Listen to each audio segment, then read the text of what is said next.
Bonsoir à tous et bienvenue dans ce Farbrengen spécifique sur la Achdut. Nous allons parler ensemble et passer un moment pour profiter de ce que le Rabbi nous a transmis par rapport à cette grande force que nous avons dans le peuple d'Israël en étant ensemble.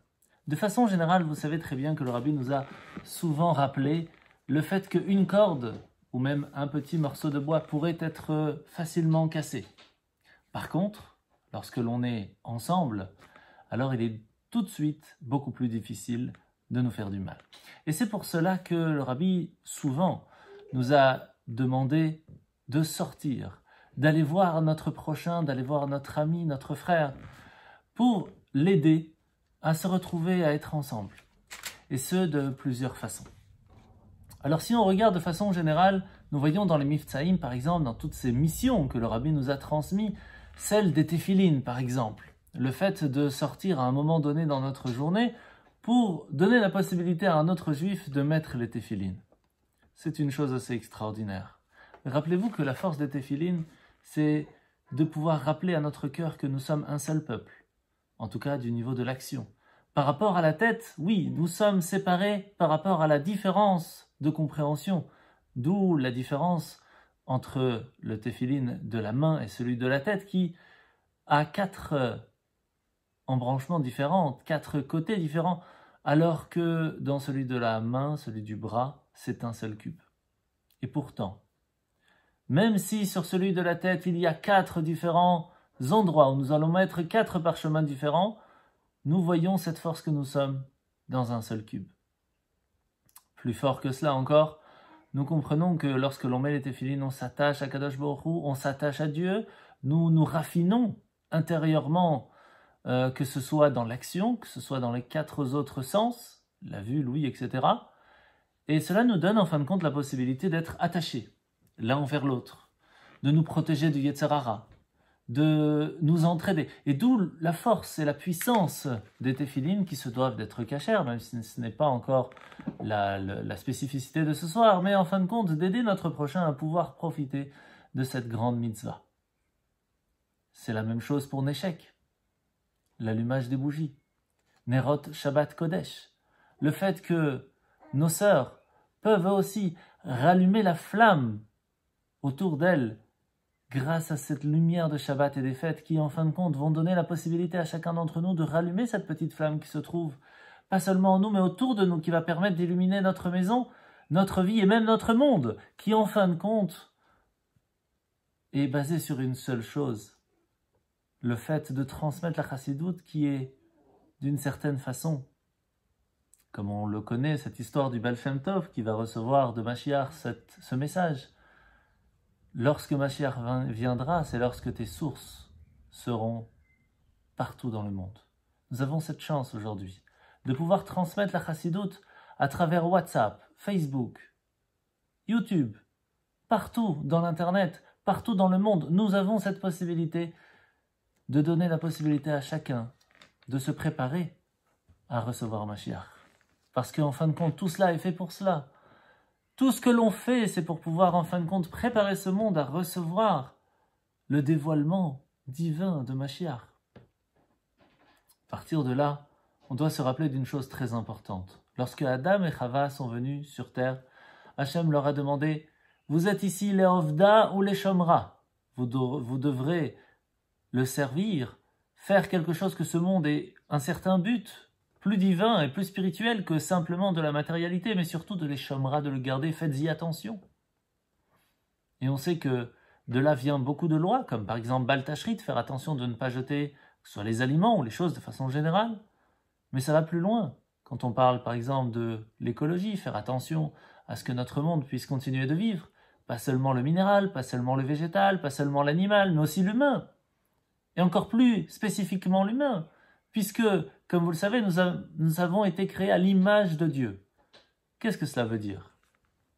À l'image de Dieu, on sait bien que le visage de chacun d'entre nous est différent. L'image de Dieu, c'est que nous avons une force que n'ont pas ni le minéral, ni le végétal, ni l'animal, mais nous avons une force de construction, mais aussi de destruction. Nous pouvons choisir, est-ce que nos actes vont avoir des conséquences de bienfaits ou malheureusement l'inverse. lorsque nous faisons attention, lorsque nous comprenons qu'en fin de compte, nous sommes tous ensemble et que chaque petite chose dans le monde vont permettre à ce que ce monde puisse vivre, survivre, exister. C'est ainsi et seulement ainsi qu'en fin de compte, nous allons pouvoir ensemble réussir à faire le pourquoi nous sommes venus dans ce monde, le pourquoi Hachem a créé ce monde. Si on met quelqu'un de côté, quelle que soit la personne, même celui qu'on pourrait penser dangereux, cela ne fonctionnera pas.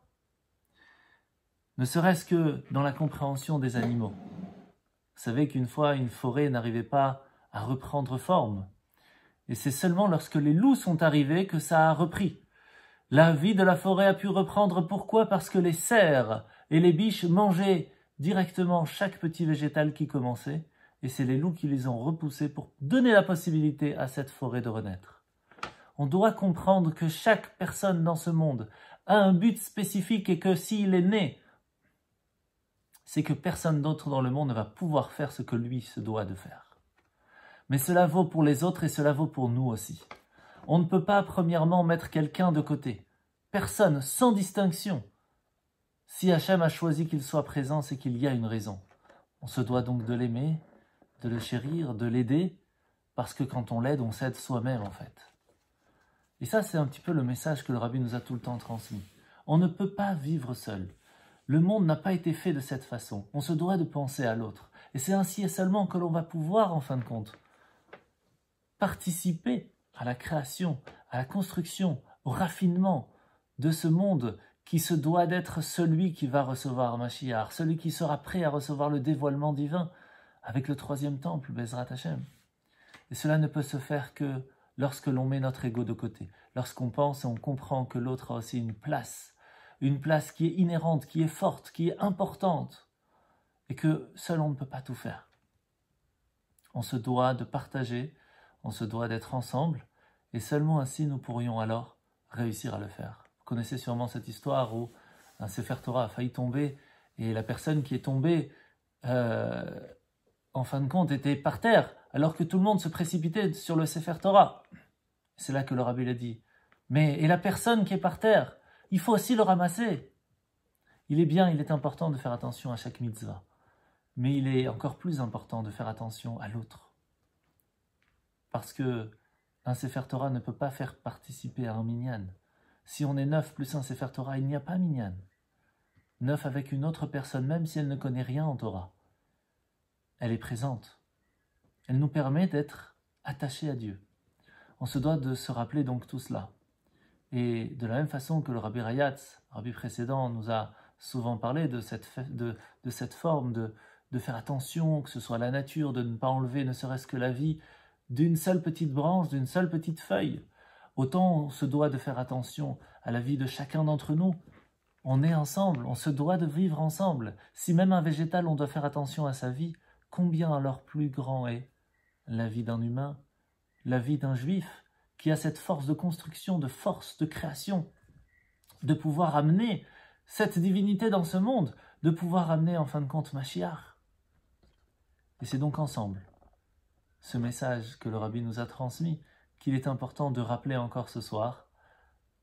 Soyons unis, parce qu'ensemble nous réussirons alors à ramener Mashiach. Bonne soirée.